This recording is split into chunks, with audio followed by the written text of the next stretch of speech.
Всем привет, с вами Быстрый ремонт.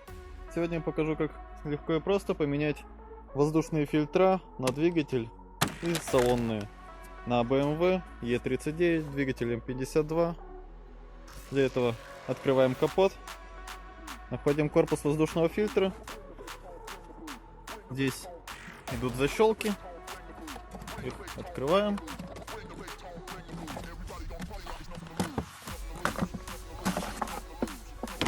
Достается старый воздушный фильтр.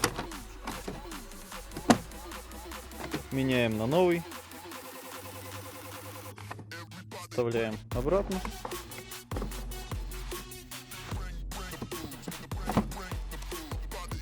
И защелкиваем обратно.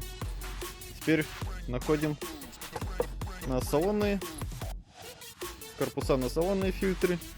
Вот они. Здесь отщелкиваем. Снимаем крышку, достаем старый, ложим новый, вставляем его,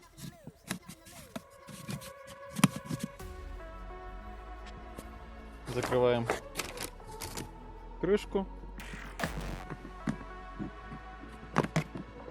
Тут два паса идет, их застегиваем и защелкиваем. Делаем то же самое с другой стороны.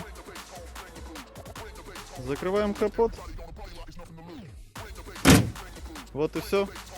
Так легко и просто, и даже очень быстро поменять фильтра на BMW. Всем пока.